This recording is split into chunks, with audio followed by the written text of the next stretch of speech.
The neighborhood of Southwood New to Silver Fork was the place you went for the best steak in the city, but it was also known for its owner, a man named Gabriel, who was famously strict. He had a rule: no cell phones, no loud voices, and absolutely no loitering. He ran his restaurant like a cathedral of fine dining. One Tuesday evening, a man named Silas walked in. Silas looked exhausted. His suit was 10 years out of style, and he carried a briefcase that had been taped together at the handle. He sat in the corner and ordered the most expensive meal on the menu, the Chef S Special, and a bottle of vintage wine. For an hour he ate slowly, savoring every bite as if it were his last. When the bill came, totaling nearly $300, Silas opened his briefcase. It was empty. He looked at Gabriel and whispered, "I don't have the money. I lost my job today, and my wife is in the hospital. I just wanted to feel like a human being one last time before I gave up." The entire restaurant went quiet.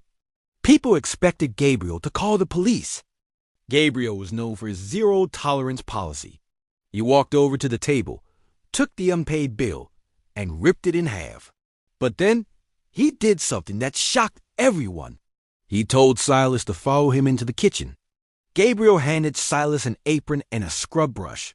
"In this life, there are no free meals," Gabriel said sternly. "You'll work in my kitchen every night for a month to pay this back. Starting now." For 30 days, Silas worked. He scrubbed pots, mopped floors, and took out the trash. The wealthy customers laughed at him, whispering about the $300 dishwasher. Gabriel was a brutal boss, demanding perfection and never offering a word of praise.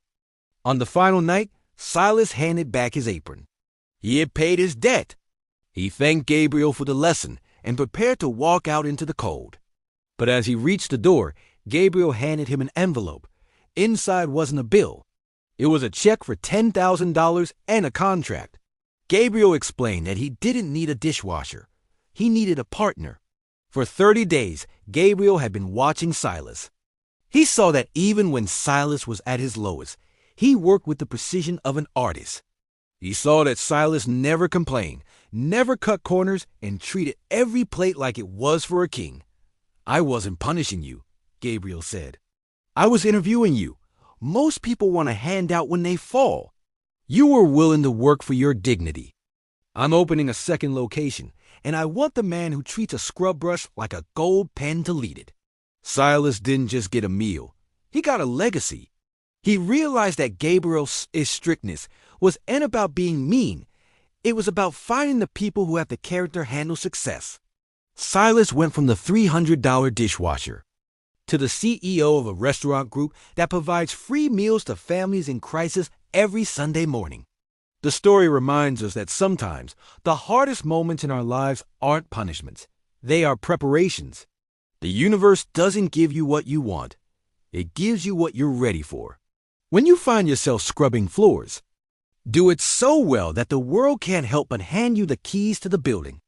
Comment prepared if you're working for your future today.